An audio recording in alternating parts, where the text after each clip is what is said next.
اللهم اكفنا بحلالك عن حرامك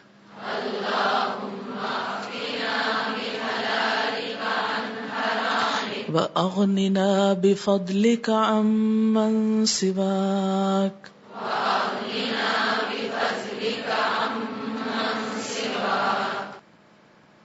اللہم اے اللہ اکفنا کافی ہو جا ہم کو بحلالک ساتھ اپنے حلال کے ان حرامک اپنے حرام کے علاوہ، یعنی حرام رزق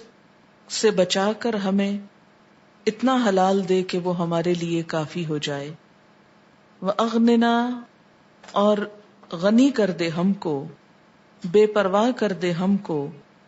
بفضلک اپنے فضل کے ساتھ، امن ہر اس چیز سے جو سوا کا تیرے سوا ہے، یعنی اپنے سوا ہر چیز سے بے نیاز کر دے، بے پرواہ کر دے۔ یہ دعا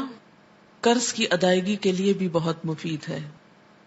ایک روایت میں آتا ہے کہ اگر کسی پر جبل احد کے برابر بھی قرض ہو اور وہ اس کو باقاعدہ پڑھے تو اس قرض کی ادائیگی کا سامان ہو جائے گا، اور قرض نہ بھی ہو تو رزق حلال کی دعا ہے اور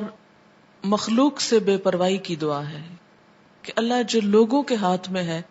ہم اس پر ڈپینڈ نہ کریں، اس پہ نظر نہ رکھیں۔ تو اس سے آپ دیکھیں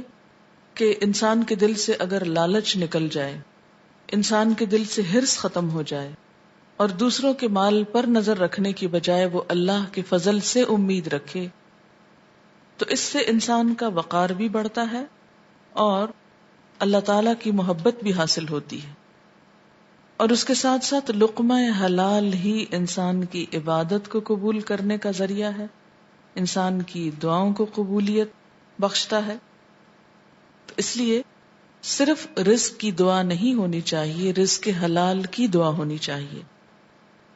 اللہم اکفنا بحلالک عن حرامک